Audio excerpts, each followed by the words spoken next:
Quem é você? Bom, meu nome é Renato Valmassone Pinho.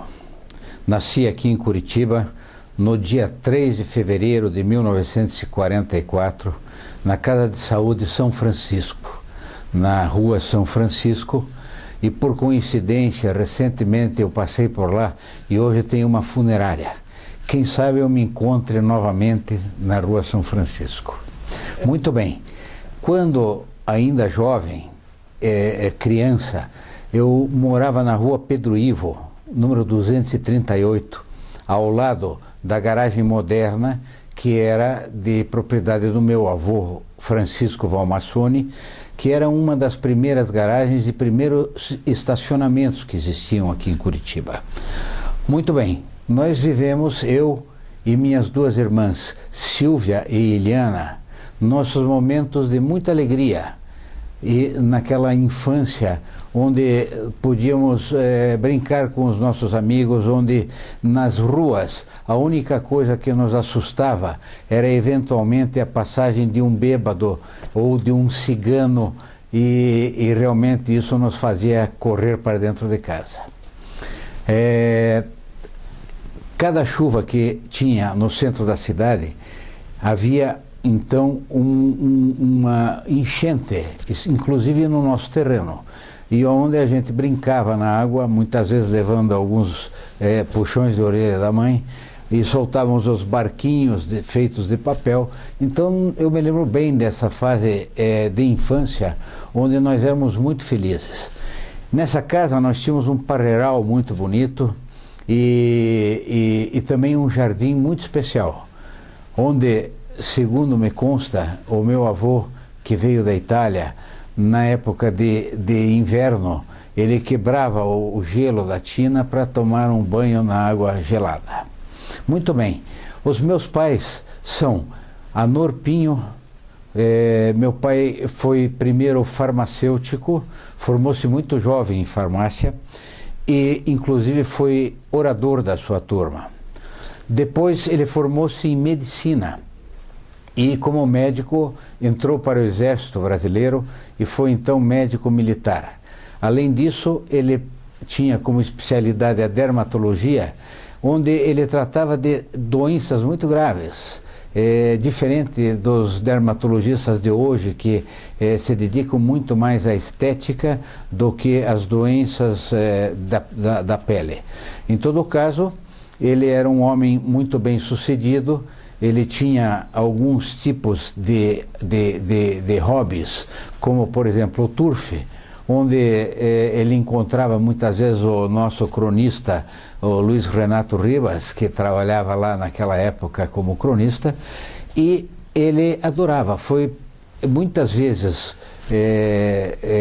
participou das diretorias do Jockey Club e realmente ele ia praticamente todos os domingos a esse tipo de coisa. Era um homem dedicado à família, gostava muito dos amigos e era um homem muito inteligente. Além de tudo, escrevia alguns poemas e foi também orador da sua turma de medicina. Então ele foi um exemplo muito importante para a minha formação e para a minha vida. A minha mãe, Catina Valmassone Pinho, que era conhecida como Cat, era uma mulher maravilhosa, uma italiana magrinha, cheia de vida, que me acordava todos os dias às 6 horas da manhã para que eu pudesse ir para o meu colégio, o Colégio Santa Maria, onde eu estudei, e comandava toda a casa. Era uma mulher de muita garra, muito inteligente e que soube criar muito bem também as minhas duas irmãs, Eliana e Silvia. Muito bem, eu ingressei no Colégio Santa Maria em 1951, no primeiro primário, e fiquei durante o primário, o ginásio e o científico. E quando eu estava no terceiro ano científico, fazia junto o cursinho para medicina e me preparei de uma forma tal que consegui ser aprovado em 2 vestibulares, os quais eu prestei, na Católica e na Federal, e acabei cursando o curso de medicina na Federal. Muito bem, naquela Rua Pedro Ivo, nós tínhamos muitos e muitos amigos importantes, que até hoje eu cruzo com eles e realmente que nos davam grandes alegrias. Nós ainda não tínhamos a igreja de Guadalupe, e lá existia um campinho de futebol, onde muitas vezes eu tinha que levar a bola para que eu pudesse ter um lugar no time, porque também não era um craque tão destacado. E quando chegavam os circos aqui na nossa cidade, muitas vezes nós levávamos baldes de água para os elefantes, para os animais, levávamos eventualmente os seus excrementos dentro de baldes, etc., para conseguirmos algumas 2, 3 entradas para podermos ver esse circo. Então, são momentos de infância simples, onde não tínhamos computador, não tínhamos telefone celular, mas tínhamos a alegria de viver com as coisas da natureza. Muito bem.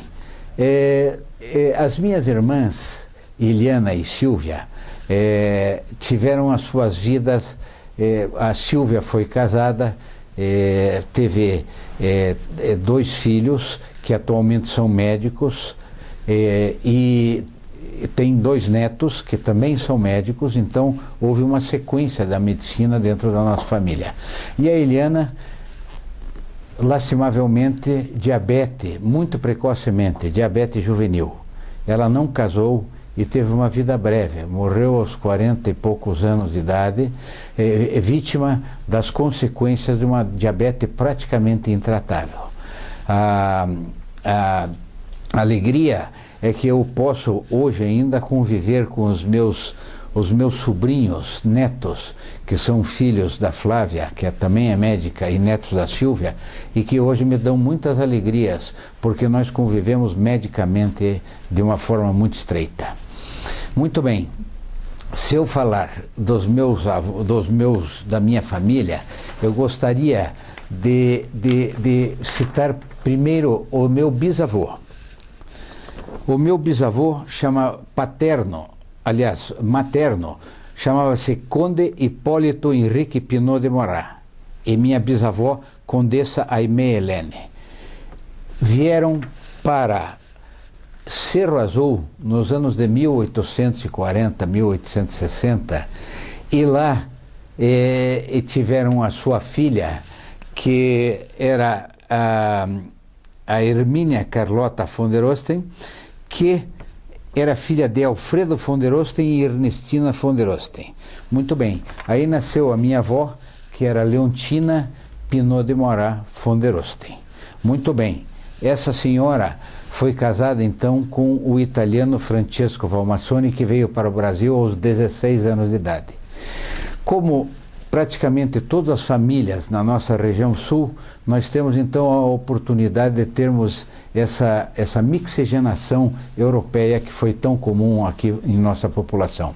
Por parte de pai, os meus antepassados eram militares, eram o Marechal Aristides Teodorico de Pinho, o meu avô, pai do meu pai, casado com Dona Apolônia Kaminski Pinho, que teoricamente tinha vindo da região do Império Austro-Húngaro na Europa, mas que em outras palavras seria polonesa.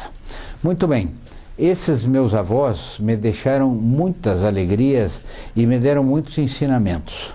O velho Valmassoni era campeão paranaense de tiro ao alvo da Sociedade Paranaense de Caça e Tiro, da qual ele era um dos fundadores. Ele caçava codornas e perdizes, e eu ajudava a limpar as armas e mexer nos passarinhos quando ele chegava das caçadas, mas me deixou precocemente. Ele faleceu quando eu tinha 5 anos de idade. Então ficou aquela lembrança muito bonita, mas ele faleceu precocemente. Muito bem, a minha avó, ela foi sempre até a minha juventude e até a minha fase adulta inicial, a minha grande protetora. Algumas vezes ela me protegia porque as coisas que a gente fazia errado, os pais questionavam, mas ela dava um jeitinho de me ajudar.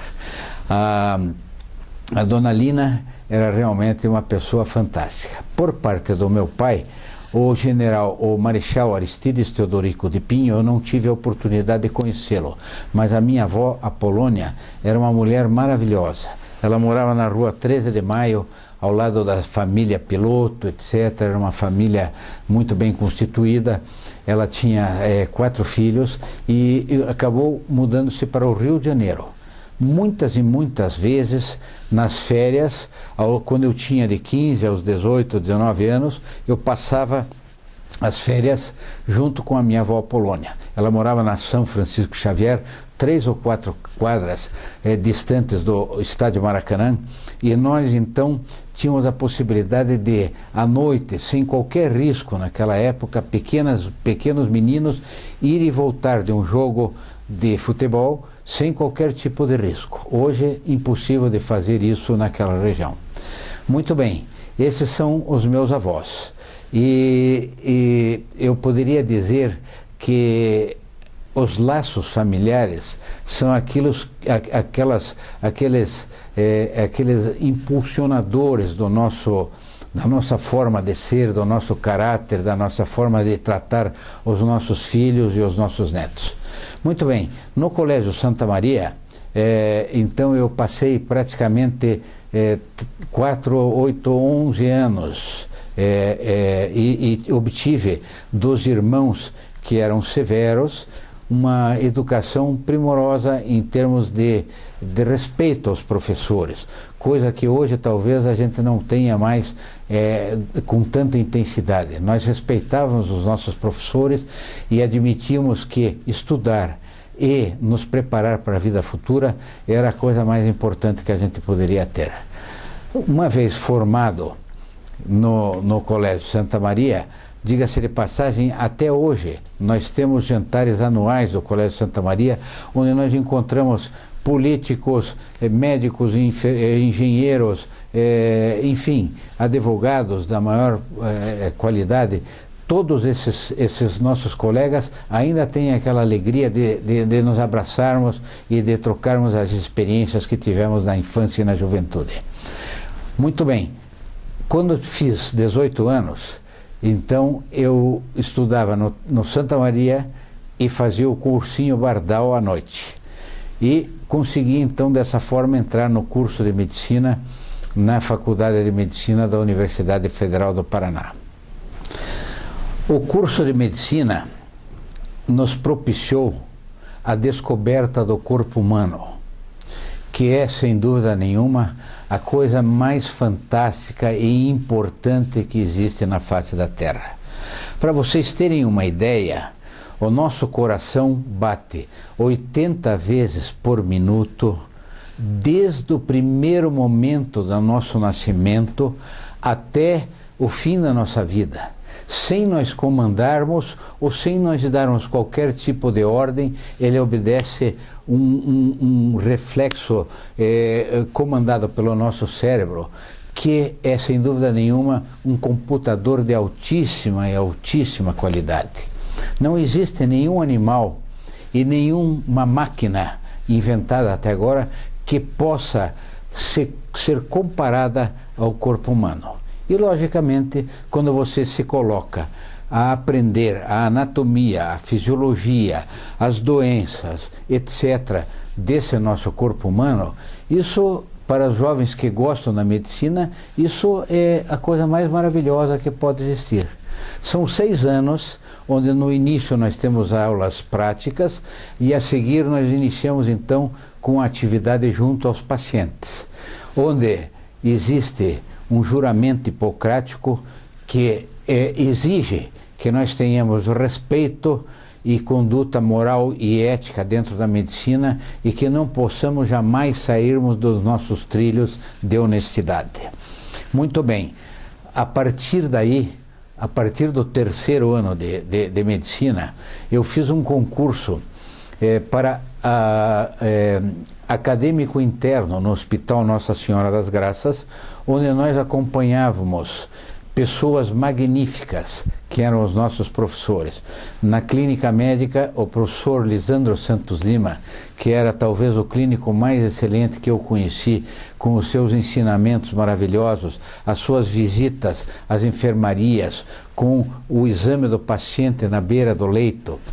E na parte cirúrgica, o Dr. Jocondo Villanova Artigas, que com sua elegância de movimentos fazia cirurgias maravilhosas e nos transmitia essa vontade de poder operar, de poder trabalhar junto com o paciente. Ele teve uma influência tão grande em mim que eu acabei me tornando cirurgião, exatamente, talvez, pela influência desse grande mestre. O doutor Lisandro, ele dizia uma frase que é sensacional e que eu repito para os meus alunos, para os nossos residentes hoje. Quando nós tínhamos casos muito complicados e perguntávamos a ele, doutor Lisandro, mas pode isso? E ele nos dizia, meu filho, dever não deve, mas poder pode. E medicina tudo pode. Muitas vezes, os pacientes que têm um resultado não muito satisfatório com uma cirurgia ou com um tratamento, culpam eventualmente o seu médico. Mas não, existem doenças que têm as suas complicações e que, independentemente da qualidade do seu médico, têm resultados que não são aqueles esperados. Quando eu me formei, eu já havia conhecido uma princesa, uma menina maravilhosa, chamada Márcia Fatouche, Márcia de Oliveira Fatouche, quando eu estava no 5º ano de medicina. E comecei a namorá-la e realmente nós tivemos uma empatia muito forte e resolvemos decidir que nós tínhamos nascido um para o outro. Muito bem. Ainda no 5º ano, nós fizemos um grupo de 15 colegas de medicina e um casal de professor, o Dr. João Luiz Bétega, e com eles nós fomos para a Europa, onde passamos 60 dias e passamos por 9 países, conhecendo sem dúvida nenhuma os melhores pontos da Europa.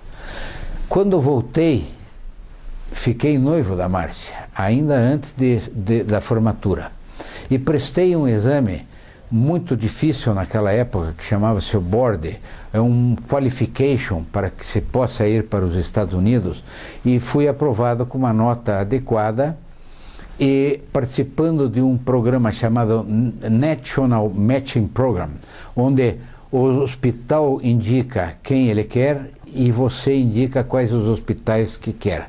E isso é feito um cruzamento e você então é escolhido para um dos hospitais.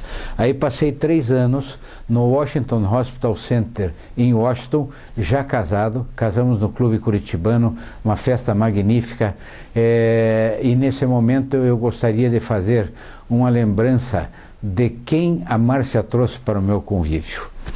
O Dr. André Rachid Fatouche, médico também, que morou muitos anos em Ponta Grossa, junto com uma senhora maravilhosa, chamada Lélia de Oliveira Fatouche.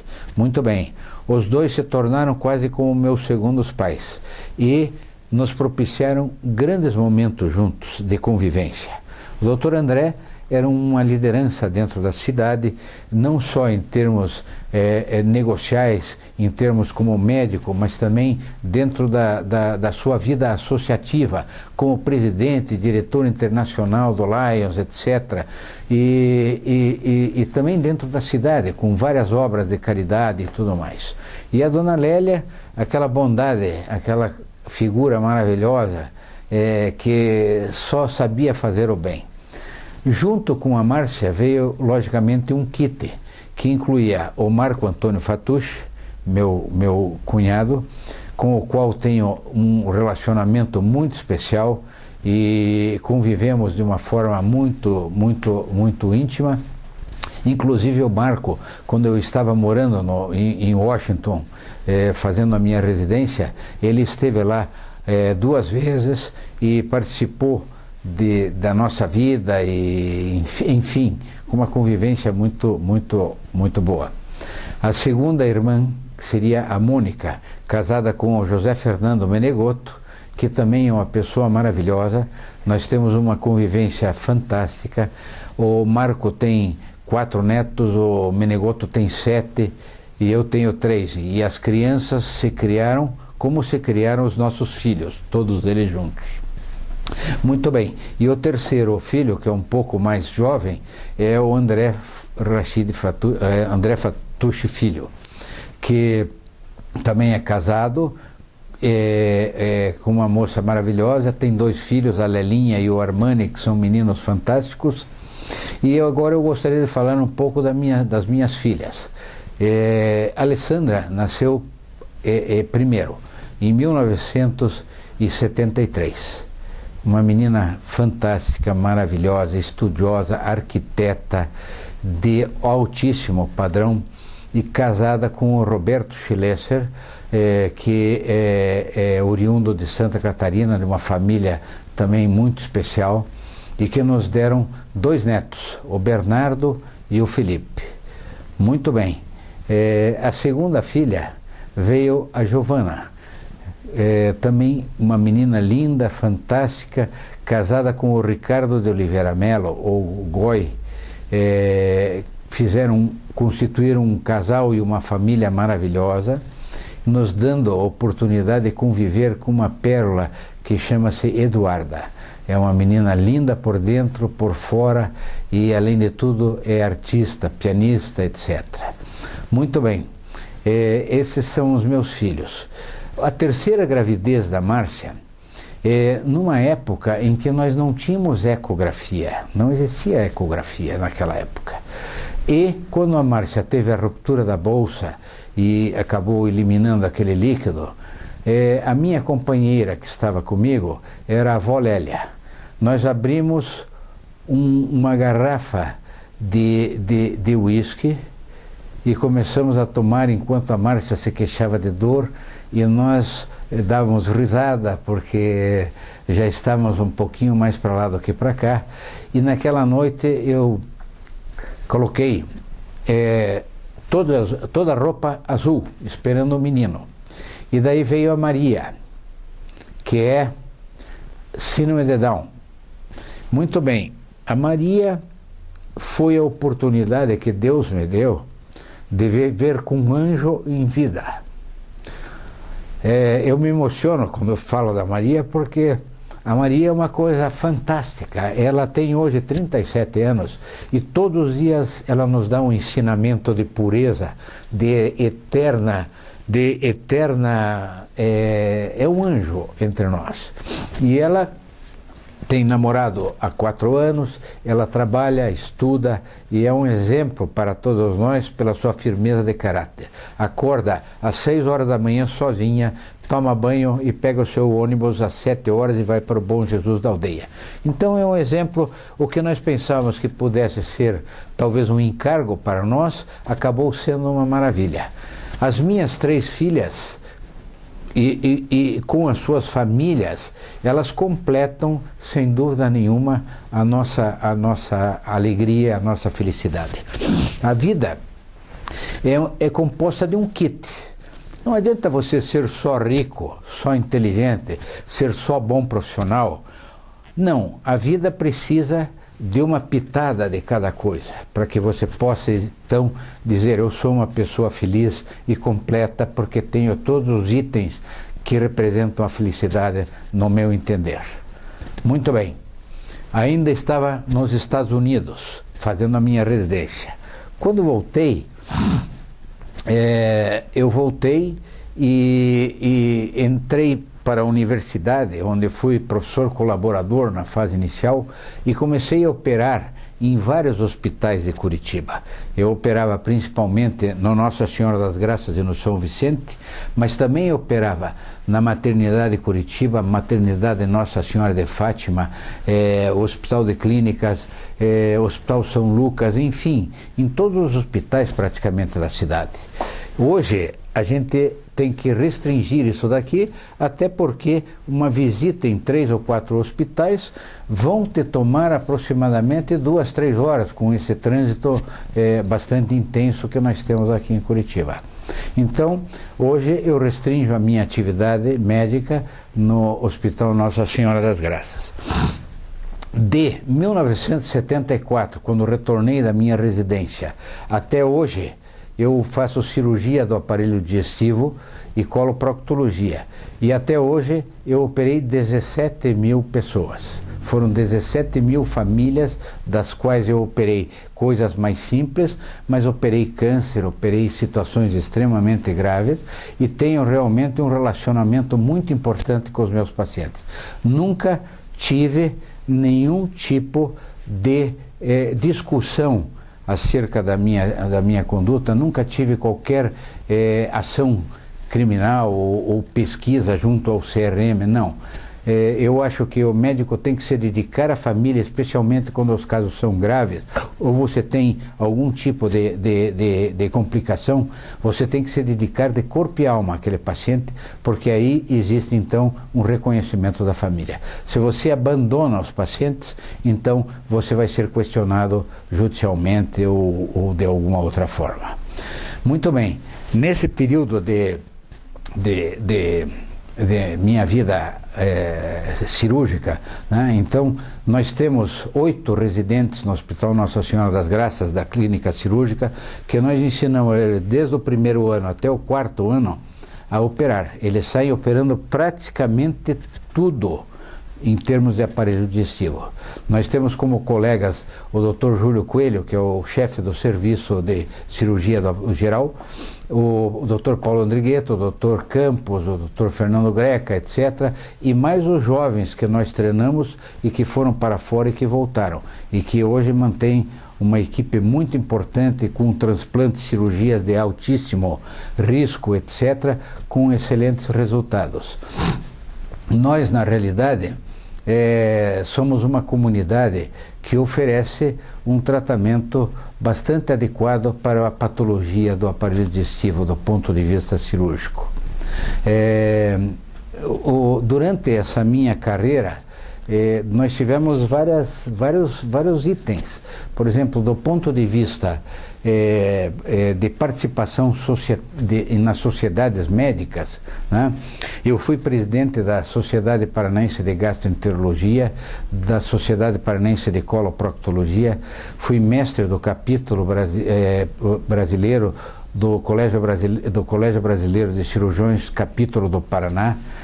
Fui presidente da Sociedade Brasileira de Coloproctologia, fazendo aqui em 2007 um congresso extremamente lindo, onde nós tivemos a oportunidade de usarmos aquele auditório, aquele centro de convenções que existia no Estação Plaza, que era maravilhoso, e festa no Curitibano, no Graciosa e no Teatro Guaíra. Então realmente nós pudemos oferecer a todos os médicos da especialidade do Brasil uma experiência extremamente satisfatória aqui em Curitiba.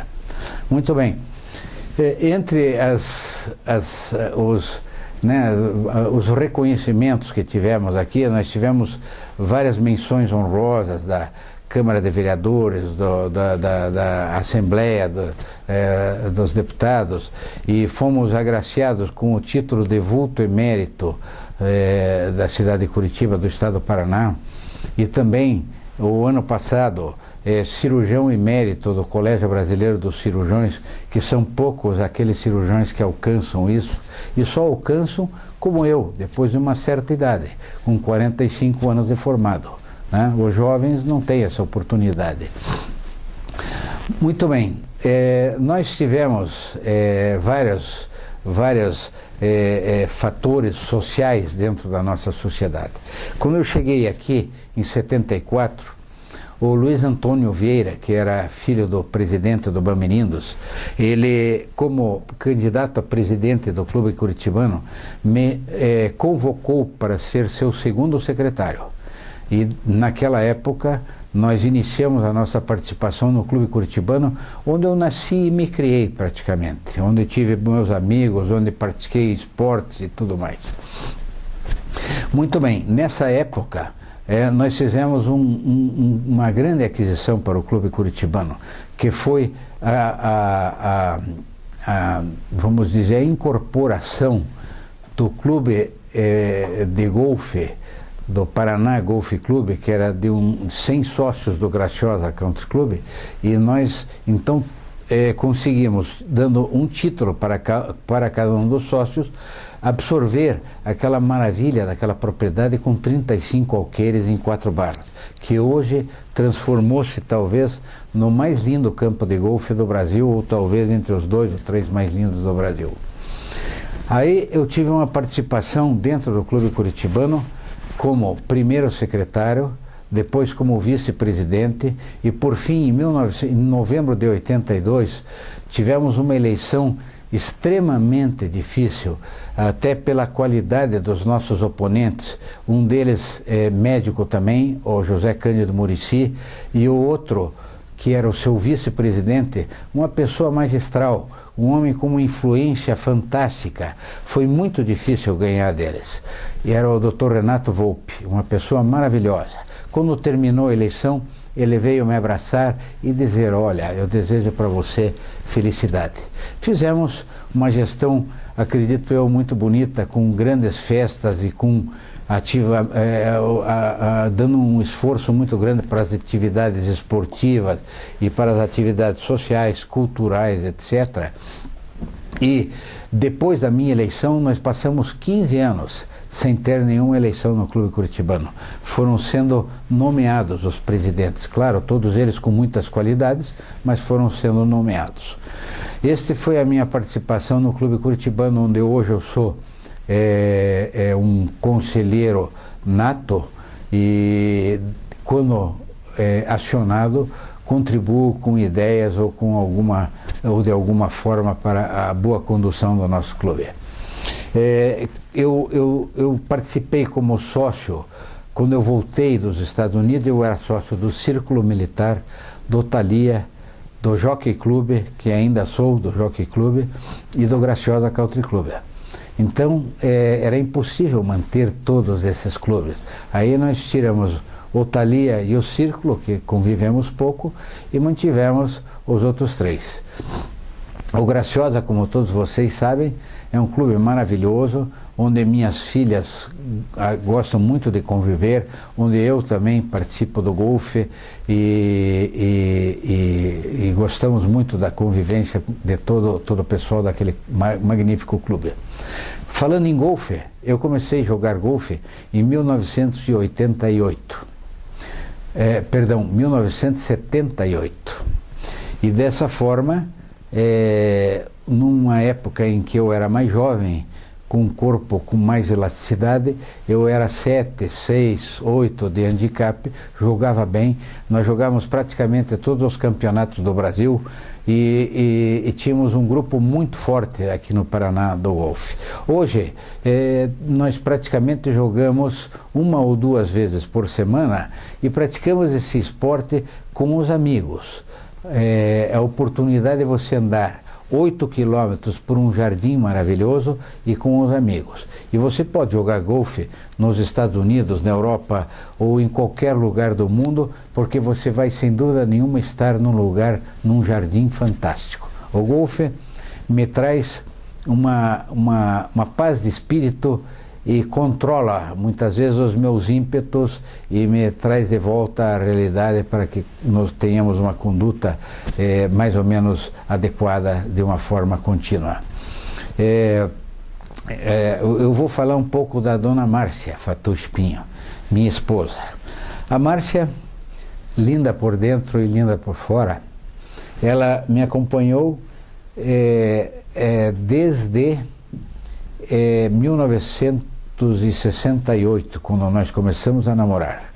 Nós tivemos 2 anos de namoro e noivado, fomos para os Estados Unidos.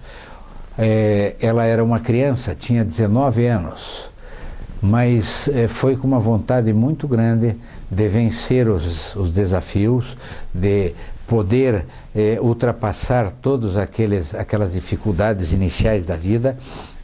E quando nós chegamos lá, tinham me reservado um apartamento do lado do hospital onde eu trabalharia, numa área de alto risco, onde morava uma população latina, etc., onde existiam alguns riscos. Washington era uma cidade de risco. E daí nós fomos morar em Falls Church, que ficava 10 milhas do meu hospital. E eu comprei naquela época, fomos morar num apartamento muito gostoso, onde tinha quadra de tênis e uma piscinazinha, e eu comprei um Mustang, na época, por $4.500. Muito bem. Quando chegou o meu sogro para fazer uma pesquisa e ver se a filha dele estava bem tratada, ele chegou lá e ficou maravilhado com o apartamento que nós tínhamos alugado, com o carro que nós tínhamos comprado e também com o hospital onde eu trabalhava, que era um hospital de 1.100 leitos, que até hoje é um dos tops hospitais dos Estados Unidos e do mundo, onde se faz transplantes de múltiplos órgãos. Sem dúvida nenhuma é um hospital de raríssima competição. Muito bem, a dona Márcia aí entrou numa escola de Americanization School, para poder aprender a falar a língua. E, na sua fase inicial, ela cuidava de uma senhora que morava no mesmo prédio nosso, cuidava à noite, quando eu estava de plantão, aí ela se divertia com a senhora e ganhava um dinheirinho para que a gente pudesse sobreviver um pouquinho melhor. Nos finais de semana, eu ia fazer exame físico para as companhias de seguro. Então eles me marcavam 5 ou 7 seguros num determinado bairro, eu ia lá, examinava a pessoa, eles urinavam num vidrinho e eu destacava um cheque de $20 ou $50 na época, e dessa forma a gente complementava nosso salário, que não era também um salário muito importante como residente no hospital nos Estados Unidos. E daí nós tínhamos na nossa vida com grandes amigos, fizemos muito bons amigos e íamos jantar fora, íamos eventualmente nos locais onde tinha uma pizzaria com música de jazz, onde se podia dançar também. Então passamos lá 3 anos de muita alegria. E quando voltamos para o Brasil é que começamos então a ter os nossos filhos e constituir o restante da nossa família. O que nós poderíamos falar da minha residência?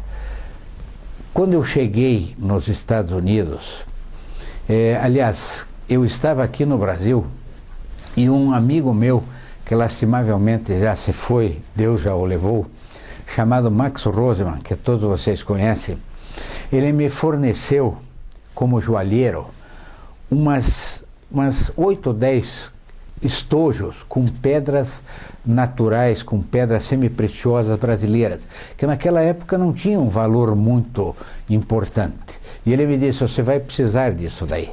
Realmente, eu cheguei no hospital, eu não conhecia nada. A primeira reunião, tinham 300 residentes e quando o pessoal ria, eu ria também, quando eles ficavam quietos, eu também ficava quieto, mas eu não estava entendendo bem o que estava ocorrendo. Muito bem. Aí eu lembrei do Dr. Max Roseman e na enfermaria que eu comecei a trabalhar, chefe da enfermagem, o primeiro jogo de pedras.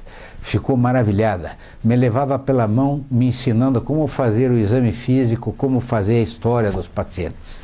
No centro cirúrgico, a chefe do centro cirúrgico era uma pessoa de cor grande, forte, rígida. Quando ela recebeu o meu presente, se tornou minha eterna protetora, era meu anjo negro, que me mandava entrar na cirurgia com os cirurgiões mais delicados no começo, que me entendiam melhor, até eu me adaptar à nova língua e tudo mais. E assim fui dando na UTI, na emergência, etc., e consegui uma vitória assim, bastante importante. No segundo mês que eu estava lá, eu estava dando plantão na emergência e saía às 7 horas da manhã, morto, cansadíssimo. E na saída eu cruzei a Colômbia, a Avenida Colômbia, no sinal fechado e bati no carro de um senhor negro. O carro rodou bateu num hidrante e levantou como se fosse uma cena de filme de terror. Muito bem. Eu assumi, o rapaz bateu a cabeça, eu assumi a culpa, chamei o pessoal da polícia, acompanhei junto até o meu hospital onde fizeram os exames dele e não existia nada, e assinei um termo onde eu assumia vamos dizer, o acidente, sendo que houve uma compreensão do policial por eu estar de plantão a noite inteira e por parte da pessoa com quem eu bati também o carro. O seguro pagou tudo, etc.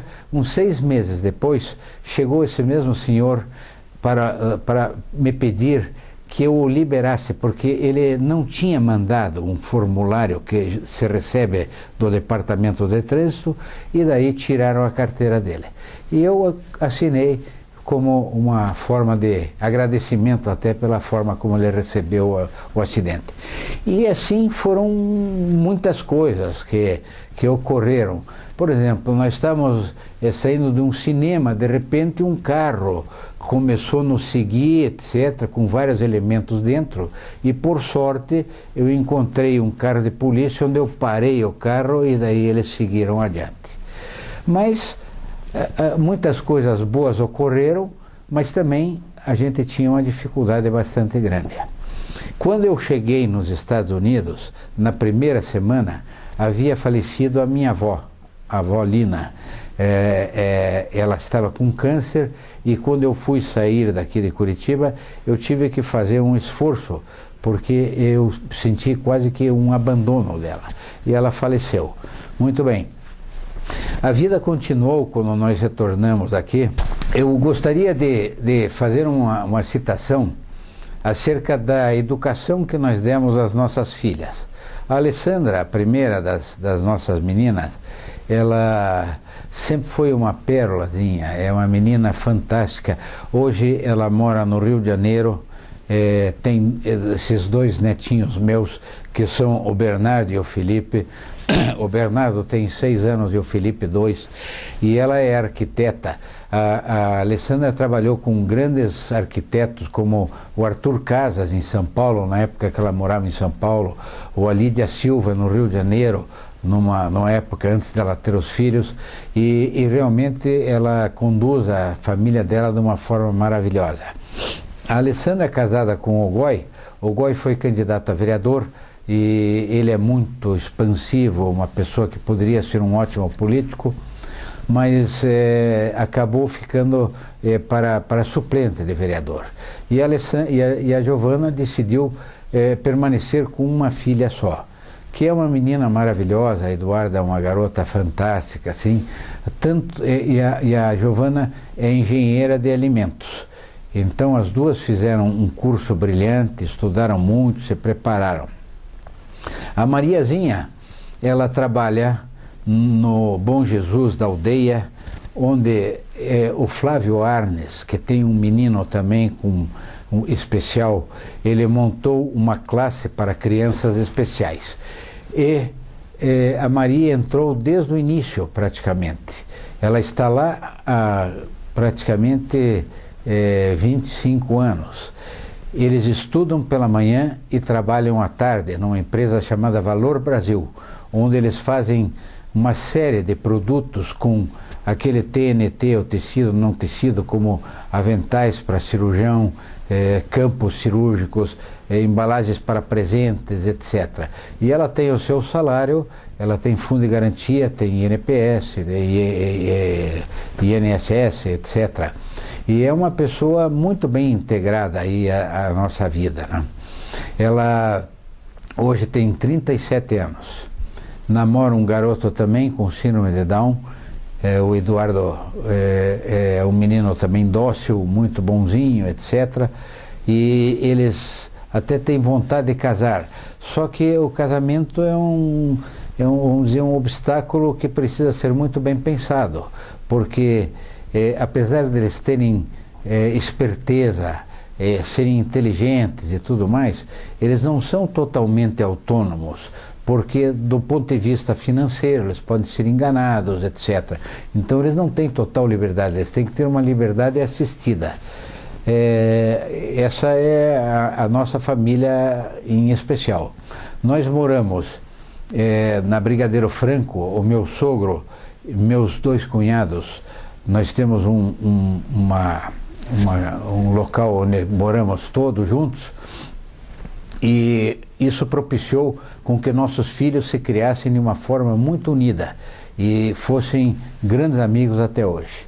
Atualmente, nós colocamos nossos netos juntos, então os netos também estão crescendo junto e fazendo uma família muito unida.